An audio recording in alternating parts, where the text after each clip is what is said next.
Start.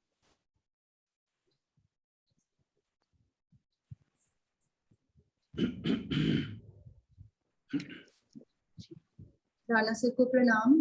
Gita अध्ययन के इस सेशन में आप सभी का स्वागत, जहां हम राणा सर के साथ छठे अध्याय के बारे में जान रहे हैं। कल हमने जाना कि जब हम समाधि में स्थित हो जाते हैं, उसके बाद हमें किसी भी तरह का और सुख की कामना ही नहीं रहती। बहुत गहराई से कल सर ने हमें समाधि के बारे में, समाधि की अवस्था के बारे में समझाया। उसी के बारे में आगे और जानेंगे आज राणा सर से। सर से निवेदन कि आज की चर्चा को शुरू करें। सभी को बहुत बहुत प्रणाम। हम 20वें श्लोक से लेकर 23वें श्लोक तक समाधि की अवस्था के जो अनुभव हैं, यानी जब ध्यान योग का पूर्णत्व प्राप्त हो जाता है किसी ध्यानी को या ध्यान योगी को, तब उसकी स्थिति कैसी होती है, उसको किस प्रकार के अनुभव होते हैं, उनका हम जिक्र कर रहे हैं यहाँ पर और उनकी ही चर्चा कर रहे हैं। तो आज जो लास्ट श्लोक है इस श्रृंखला का 23वां, उस पर चर्चा करेंगे। बहन जी से अनुरोध कि जरा ये श्लोक पढ़ें। हाँ जी सर। जिस सुख की प्राप्ति होने पर उससे अधिक लाभ की संभावना नहीं रहती और जिसमें स्थित होने पर बड़ा भारी दुख भी विचलित नहीं करता, ऐसे सुख की प्राप्ति के लिए श्लोक में कहा गया है। तम विद्याद दुख संयोग वियोगम योग संजितम स निश्चयेन योक्तव्यो योगो निर्विण्ण चेतसा। दुख संयोग वियोगम, जिसमें दुखों के संयोग का ही वियोग है, तम योग संजितम, योग नाम से जानना चाहिए। विद्यात, तम योग संजितम विद्यात, वह योग नाम से जानना चाहिए। स योगः, वह योग जिस ध्यान योग का लक्ष्य है, उस ध्यान योग का अनिर्विण्ण चेतसा, उस ध्यान योग का अभ्यास ना उकताए हुए चित्त से, अर्थात प्रसन्न मन से, निश्चय योक्तव्य, निश्चय ही करना चाहिए। जिसमें दुखों के संयोग का वियोग है, उसी को योग नाम से जानना चाहिए और वह योग जिस ध्यान योग का लक्ष्य है, उस ध्यान योग का अभ्यास ना उकताए हुए चित्त से निश्चय पूर्वक करना चाहिए, अर्थात प्रसन्न चित्त से करना चाहिए।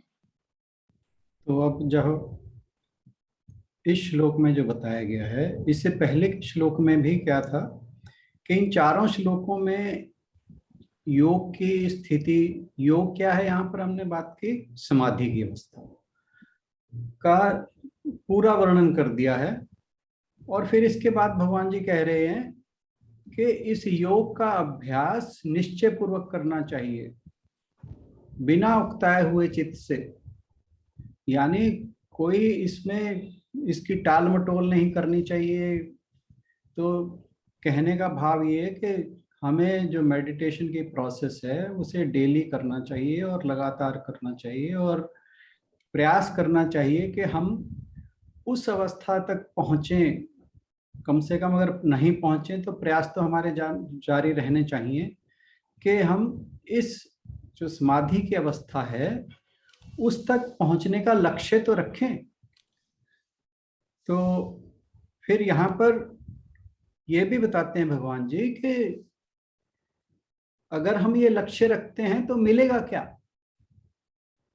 तो इसीलिए वो सबको इंस्पायर कर रहे हैं कि कैसे करना है और जब करोगे तो क्या मिलेगा।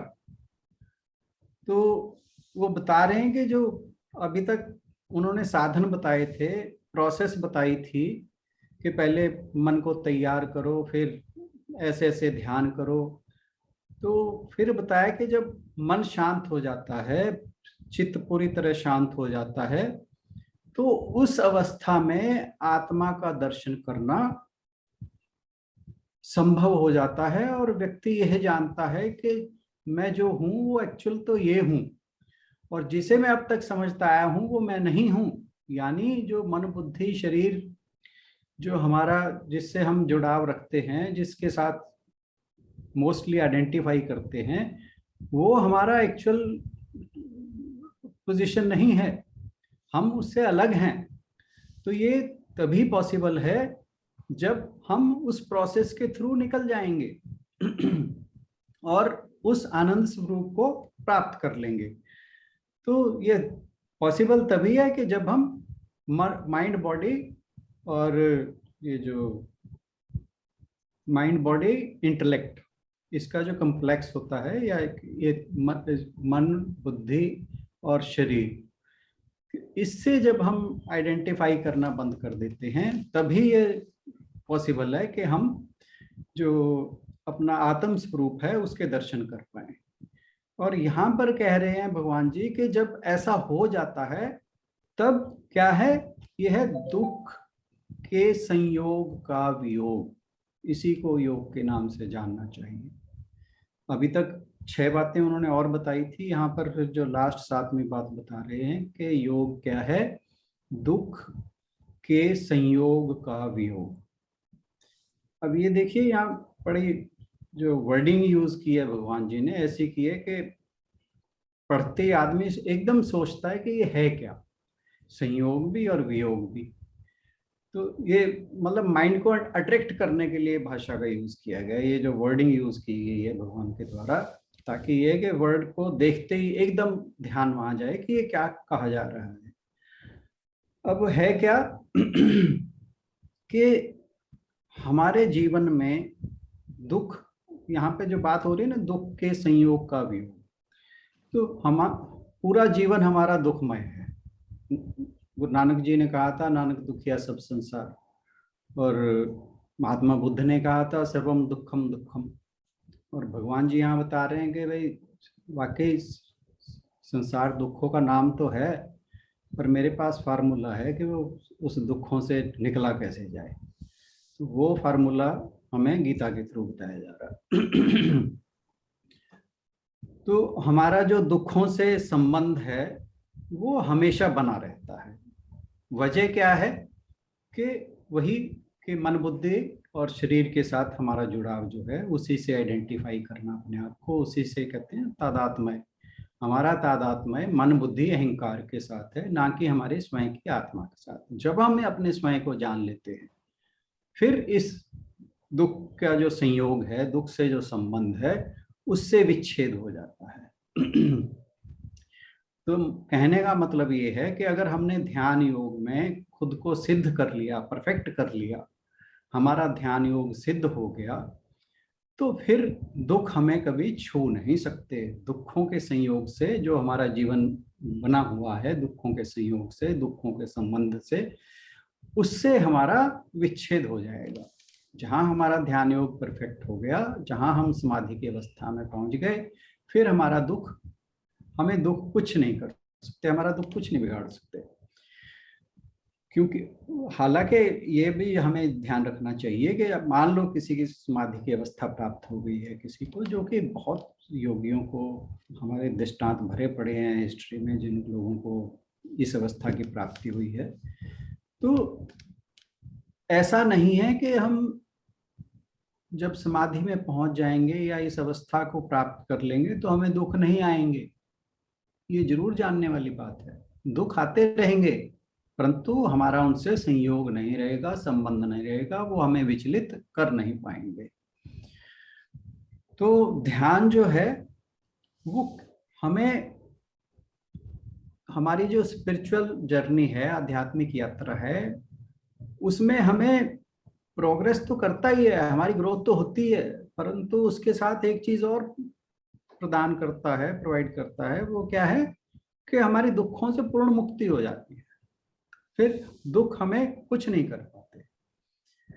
तो परंतु दुखों से, जो दुखों के संयोग का वियोग है, वो पॉसिबल तभी है। अब क्योंकि माइंड जो है वो, ये जो दुख अनुभव कहाँ होते हैं, वो सारे के सारे हमारे माइंड में ही होते हैं, ठीक है ना। ये माइंड गेम है। जो भी दुख की परिस्थिति हमें मिलती है, सुख भी क्या है, सुख भी कल में बात कर रहे थे कि दुख का एब्सेंस ही सुख है। जितनी देर दुख एब्सेंट रहा उतनी देर हमें सुख का अनुभव होता है, अदरवाइज सुख नहीं रहता, अधिकतर दुख ही रहता है। परंतु अगर माइंड को दुख से हटाना है तो फिर कैसे हटाएंगे? दुख का विचार तो माइंड में सदैव बना रहता है। जैसे हम मेडिटेशन करते हैं, विचार आते रहते हैं, हमें डिस्टर्ब करते रहते हैं, परंतु उन विचारों को हटा के हम क्या करते हैं, किसी एक पर्टिकुलर विचार के ऊपर हम फोकस करते हैं। यानी हमें कुछ ऐसा विचार मन को देना होता है कि जो डिस्टर्बिंग या डिस्ट्रैक्टिंग थॉट्स हैं उनसे मन हटे।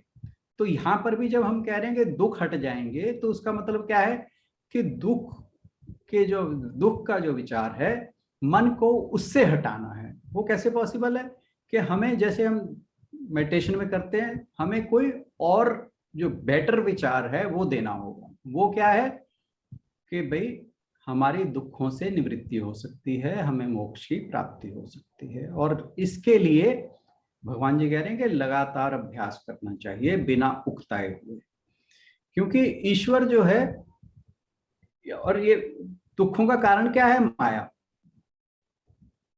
भगवान जो है या ईश्वर जो है वो तो प्रकाश का स्वरूप है, माया जो है वो अंधकार का स्वरूप है। ठीक है, तो दुखों से निवृत्ति कब होगी, जब माया से जुड़ाव खत्म होगा। अब बात क्या है कि अंधकार जो है वो कभी भी प्रकाश को निगल नहीं सकता। तो प्रकाश जो है वो शाश्वत है, जैसे सत्य शाश्वत है वैसे ही प्रकाश भी शाश्वत है। तो माया जो है वो जो ब्रह्म है उसके ऊपर कभी उसको कंज्यूम नहीं कर सकती। तो भगवान का जो रूप है वो दिव्य आनंद है, और माया जो है वो हमें दुख देती है।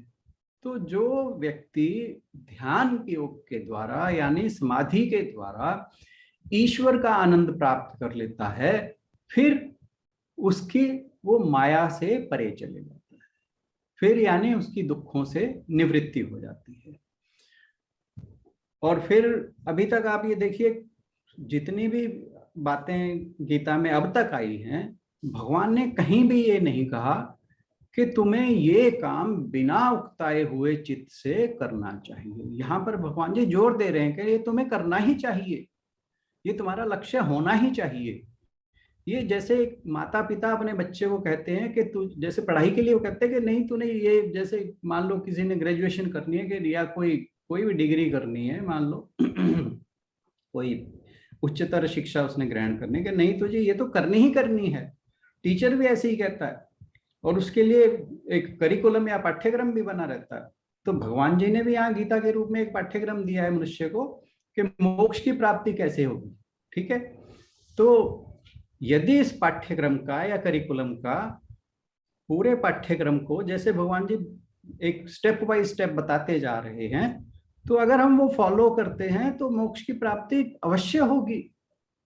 बात क्या है कि हमें जो कह रहे हैं ना भगवान जी के उकताए मन के बिना, उकताए चित्त के बिना दृढ़ निश्चय पूर्वक हमें लगे रहना है इसके अंदर, तो मोक्ष की प्राप्ति 100% होगी।